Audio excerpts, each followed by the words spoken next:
ಮೊದಲು ಈ ಸಂತಾಪ ಸೂಚನೆ ನಿರ್ಣಯದ ಬಗ್ಗೆ ಚರ್ಚೆ ಮಾಡೋಕ್ಕಿಂತ ಮುಂಚಿತವಾಗಿ ನಾನು ನಮ್ಮೆಲ್ಲ ಶಾಸಕರು ಎಲ್ಲ ಪಕ್ಷದ ಶಾಸಕ ಪರವಾಗಿ ನಿಮಗೆ ಅಭಿನಂದಿಸಬೇಕು ಅಂತೇಳಿ. ನಮ್ಮ ದ್ವಾರಕ್ಕೆ ಒಂದು ಹೊಸ ರೂಪ ಕೊಟ್ಟಿದ್ದೀರಿ, ಇತಿಹಾಸಕ್ಕೆ ಹೋಗಿದ್ದೀರಿ. ಅದೇನೋ ನಮ್ಮ ಚೇರ್ಗಳ ಮೇಲೆ ಚಿನ್ನದ ಕಲರ್ ಬೇರೆ ಹೊಡೆಸ್ಬಿಟ್ಟಿದ್ದೀರಾ. ನಾನು ನೋಡ್ತಾ ಇದ್ದೀನಿ, ಚೇಂಜ್ ಮಾಡಿಸಿದ್ದೀರಾ ಅಂತ ಏನಾದ ಕಲರ್ ಎಲ್ಲ ಮಾಡಿದ್ದೀರಿ. ಸೊ ಅದಕ್ಕೆ ಎಲ್ಲರ ಪರವಾಗಿ ನಿಮಗೆ ನಾನು ಅಭಿನಂದನೆಯನ್ನು ಸಲ್ಲಿಸ್ತೇನೆ. ಆಗ್ಬೋದು ಅಶೋಕ್? ಹೊಸ ದ್ವಾರ, ಆಮೇಲೆ ವಾಚ್ಗಳೆಲ್ಲ ಚೇಂಜ್ ಮಾಡ್ಬಿಟ್ಟಿದ್ದೀರಿ. ಓಕೆ ಓಕೆ ಆಗ್ಬೋದು. Thank you. Okay, good. ಅಧ್ಯಕ್ಷರೇ, ಅನೇಕ ನಾಯಕರುಗಳನ್ನು ನಾವೆಲ್ಲ ಕಳ್ಕೊಂಡಿದ್ದೇವೆ. ನಮ್ಮ ಬದುಕು ಯಾವುದು ಶಾಶ್ವತ ಇಲ್ಲ. ನಾವೇನು ಸಾಧನೆಗಳನ್ನು ಮಾಡಿರ್ತೇವೆ ಅದು ಮಾತ್ರ ಇವತ್ತು ನಾವು ಸ್ಮರಿಸ್ಕೊಳ್ಳುವಂಥ ಒಂದು ಸಂದರ್ಭ.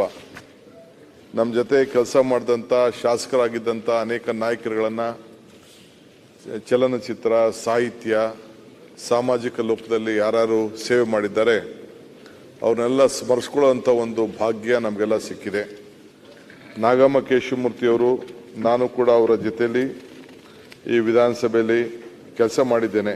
6, 9 ಮತ್ತು 89ರಿಂದ ಅವರು ಶಾಸಕರಾಗಿ ಕೆಲಸವನ್ನು ಮಾಡಿದರು, ಮಂತ್ರಿಯಾಗಿ ಕೆಲಸ ಮಾಡಿದರು, ಶಿಕ್ಷಣ ಮಂತ್ರಿಯಾಗಿ ಕೆಲಸ ಮಾಡಿದರು, ಪ್ರೈಮರಿ ಎಜುಕೇಷನ್ ಮಂತ್ರಿಯಾಗಿ ಕೂಡ ಕೆಲಸ ಮಾಡಿದರು. ಮತ್ತು ಶ್ರೀನಿವಾಸ್ ಪ್ರಸಾದ್ ಅವರು, ಅವ್ರ ಬಗ್ಗೆ ನಾನು ಒಂದೆರಡು ಮಾತಾಡಲೇಬೇಕು. ನಾನು ಅವ್ರ ಕೈ ಕೆಳಗಡೆ ಸೆಕ್ರೆಟರಿ, ಜನರಲ್ ಸೆಕ್ರೆಟರಿಯಾಗಿ ಕೆಲಸ ಮಾಡಿದ್ದೀನಿ. ಅವರು ನಮ್ಮ ಚಾಮರಾಜನಗರ ಲೋಕಸಭಾ ಕ್ಷೇತ್ರದಲ್ಲಿ MP ಆಗಿದ್ದರು. ನಾವು ಜನರಲ್ ಹಾಸ್ಟೆಲ್ ಇದ್ದರು. ನಾನು ಅವ್ರ ಪಕ್ಕದ ರೂಮಲ್ಲೇ, ಅವ್ರದ್ದು 114, ನಂದು 108 ರೂಮ್. ಭಾಳ ವರ್ಷಗಳ ಕಾಲ ಜೊತೆಲಿದ್ದವು. ನನಗೆ ಮೊದಲನೇ ಬಾರಿಗೆ 85ರಲ್ಲಿ ಅಸೆಂಬ್ಲಿ ಟಿಕೆಟ್ ಕೊಡಬೇಕಾದ್ರೆ ಅವರು ಯೂತ್ ಕಾಂಗ್ರೆಸ್ ಪ್ರೆಸಿಡೆಂಟ್ ರಾಜೀವ್ ಗಾಂಧಿ ಅವರು ಅವ್ರನ್ನ ಯೂತ್ ಕಾಂಗ್ರೆಸ್ ಪ್ರೆಸಿಡೆಂಟ್ ಮಾಡಿದರು. MP ಆಗಿದ್ದು ಕೂಡ ಆಸ್ಕರ್ ಫರ್ನಾಂಡಿಸ್ ಅವ್ರನ್ನ ಒಪ್ಪಿಸಿ ಯೂತ್ ಕಾಂಗ್ರೆಸ್ ಪ್ರೆಸಿಡೆಂಟ್ ಅಂದರೆ ಆಗ ಒಂದು ಭಾಳ ಸ್ಟೇಟಸ್ ಇತ್ತು. ಅನೇಕರಿಗೆ ಟಿಕೆಟ್ ಕೊಡಿಸುವಂಥ ಒಂದು ಸಂದರ್ಭ. 50-60 ಜನಕ್ಕೆ ಆವತ್ತಿನ ಕಾಲದಲ್ಲಿ ಹೊಸ ಯುವಕರುಗಳಿಗೆಲ್ಲ ಅವಕಾಶ ಸಿಕ್ಕಿತ್ತು. ಸೊ ಆಗ ನಮ್ಮ ಶ್ರೀನಿವಾಸ್ ಪ್ರಸಾದ್ ಅವರು ಕೈ ಕೆಳಗಡೆ ನಾವು ಕೆಲಸ ಮಾಡಿದ್ದೇವೆ. ಒಳ್ಳೆ ಸಂಘಟನೆಗಾರರು, ವಾಗ್ಮಿ ಕೂಡ ಇದ್ದರು. ಹೋರಾಟವನ್ನು ಮಾಡಿಕೊಂಡು ಅವ್ರದ್ದೇ ಆದಂಥ ವಿಚಾರದಲ್ಲಿ ರಾಜಕೀಯದಲ್ಲಿ ಕೊನೆ ಗಳಿಗೆಯಲ್ಲಿ ನಮ್ಮ ಪಕ್ಷ ಬಿಟ್ಟು ಬೇರೆ ಪಾರ್ಟಿಗೆ ಹೋದ್ರು. ಜೊತೆಗೆ ಮಂತ್ರಿಯಾಗಿ ಕೂಡ, ರೆವಿನ್ಯೂ ಮಿನಿಸ್ಟರ್ ಕೂಡ ಇಲ್ಲಿ ಕೆಲಸ ಮಾಡಿಕೊಂಡು ಭಾಳ ಸಕ್ರಿಯವಾಗಿ ಮಾಡಿದ್ದನ್ನು ನಾವು ಗಮನಿಸಿದ್ದೇವೆ. ಅನೇಕ ಎಲ್ಲ ವರ್ಗದ ಜನರನ್ನ ಭಾಳ ಸ್ನೇಹಮಯಿ ಇವತ್ತು ನಾವು ಅವ್ರನ್ನ ಸದ್ಯ ರೀಸೆಂಟಾಗಿ ನಾವು ಏಪ್ರಿಲ್ನಲ್ಲಿ ನಾವು ಅವ್ರನ್ನ ಕಳ್ಕೊಂಡು ಸೊ ಮೂಡ್ಲಿಗಿರಿಯಪ್ಪನವರು ಅವರು ಕೂಡ ನಮ್ಮ ಸಂಸತ್ ಸದಸ್ಯರಾಗಿದ್ದವರು. ಅವರು ಕೂಡ ಹಿಂದೆ ಸಿರಾ ಕ್ಷೇತ್ರದಿಂದ ಶಾಸಕರಾಗಿ ಆಯ್ಕೆಯಾಗಿದ್ದರು, ತುಮಕೂರು ಜಿಲ್ಲೆಯವರು. ಅವರ ಸುಪುತ್ರ ಕಳೆದ ವಿಧಾನಸೌಧದಲ್ಲಿ ಬೈ ಎಲೆಕ್ಷನಲ್ಲಿ ಅವರು ಬಂದಿದ್ದರು, ಡಾಕ್ಟರ್ ರಾಜೇಶ್ ಅಂತೇಳಿ. ಅವರು 3 ಬಾರಿ ಲೋಕಸಭೆಗೆ ಮೂಡ್ಲಿಗಿರಪ್ಪನವರು ಆಯ್ಕೆಯಾಗಿದ್ದರು. ನಮ್ಮ ಭಾಳ ಆತ್ಮೀಯರಿದ್ದರು. ಅದಲ್ಲದೆ MP ಕೇಶವಮೂರ್ತಿ, ನಾವು ಅವರೆಲ್ಲ ಒಂದೇ ಜಿಲ್ಲೆಯವರು. ಆನೇಕಲ್ ಅದೆಲ್ಲ ಮೊದಲು ಒಂದೇ ಜಿಲ್ಲೆ. ನಮ್ಮ ಆನೇಕಲ್ಲು, ರಾಮನಗರ, ಚನ್ನಪಟ್ಟಣ, ದೇವನಹಳ್ಳಿ ಎಲ್ಲ ಬೆಂಗಳೂರು ಜಿಲ್ಲೆಯವರು. ನಾನು ಅವರೆಲ್ಲ ಇಬ್ಬರು ಸೇರಿ ಪಕ್ಷದ ಸಂಘಟನೆಗಳಲ್ಲಿ ಶಾಸಕರಾಗಿದ್ದಂಥ ಸಂದರ್ಭದಲ್ಲಿ ಮಂತ್ರಿಗಳಾಗಿದ್ದರು. ಎಲ್ಲ ಒಟ್ಟಿಗೆ ಕೆಲಸವನ್ನು ನಾವು ಮಾಡಿದ್ದೇವೆ. ವಸತ್ ಬಂಗೇರವರು, ಅವರು ಕೂಡ 5-6 ಬಾರಿ ವಿಧಾನಸಭೆ ಪ್ರವೇಶ ಮಾಡಿಕೊಂಡು ನಮ್ಮ ಜೊತೆ ಶಾಸಕರಾಗಿದ್ದವರು.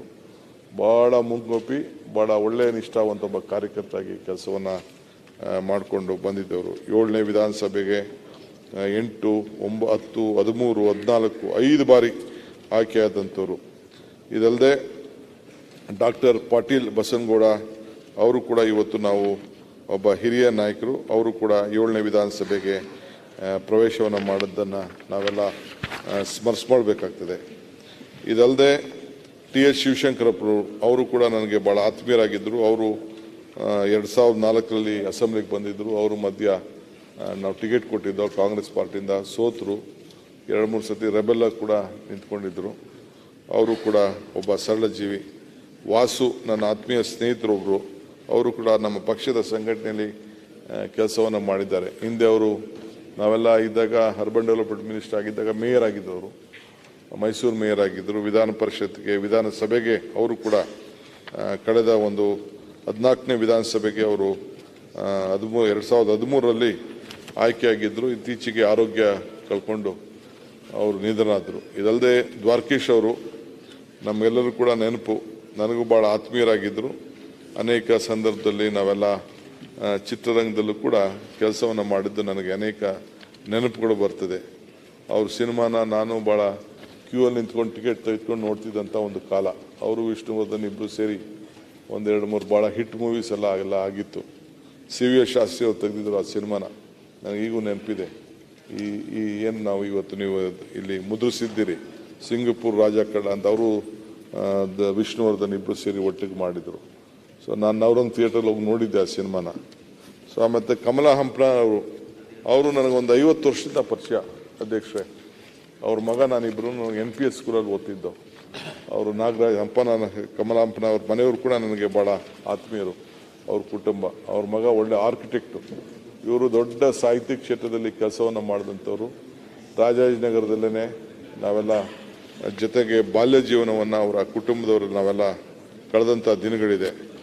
ಅಪರ್ಣವ್ರು ನಾವೆಲ್ಲ ನೋಡಿದ್ದೇವೆ. ಎಲ್ಲ ಸಂದರ್ಭದಲ್ಲೂ ಕೂಡ ಆ ಹೆಣ್ಮಗಳು ಬಂದು ಒಂದು ದೊಡ್ಡ ಕನ್ನಡದ ಒಂದು ಪದಕ್ಕೆ, ಕೋಶಕ್ಕೆ ಒಂದು ದೊಡ್ಡ ಶಕ್ತಿಯನ್ನು ಕೊಟ್ಟು ಇವತ್ತು ನಮಗೆಲ್ಲ ಸರ್ಕಾರದ ಅನೇಕ ಕಾರ್ಯಕ್ರಮವನ್ನು ನಿರೂಪಣೆಯನ್ನು ಮಾಡ್ತಾಯಿದ್ರು. ಮತ್ತು ತಮ್ಮ ಕ್ಷೇತ್ರದವರಾದಂಥ ತಂಗಳವರು, ಅವರು ಎಲ್ಲ ಧರ್ಮಕ್ಕೂ ಕೂಡ ಒಂದು ಭಾಳ ವಿಶೇಷವಾದಂಥ ವ್ಯಕ್ತಿತ್ವವನ್ನು ಇಟ್ಕೊಂಡು ಇವತ್ತು ಸಮಾಜದ ಅನೇಕ ಕಂಟಗಳಿಗೆ, ಶಕ್ತಿಗಳಿಗೆ ಸಾಮಾಜಿಕವಾಗಿ ಅವ್ರಿಗೆ ಒಂದು ಮಾರ್ಗದರ್ಶನವನ್ನು ಕೊಡ್ತಿದ್ದಂಥ ಒಬ್ಬ ವ್ಯಕ್ತಿ, ಸರಳ ಜೀವ ವ್ಯಕ್ತಿ. ಇವರೆಲ್ಲರ ಆತ್ಮಕ್ಕೆ ಶಾಂತಿ ಸಿಗಲಿ ಅಂತೇಳಿ ಭಗವಂತನಲ್ಲಿ ನಾನು ಪ್ರಾರ್ಥನೆ ಮಾಡ್ತೀನಿ. ಈಗ ಶ್ರೀನಿವಾಸ್ ತಾರೀಕೆರೆ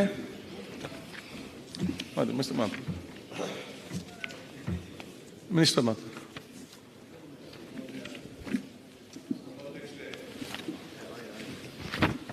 ಸನ್ಮಾನ್ಯ ಸಭಾಧ್ಯಕ್ಷರೇ, ತಾವು ತಂದಿರತಕ್ಕಂಥ ಇವತ್ತಿನ ಸಂತಾಪ ಸೂಚನೆಯಲ್ಲಿ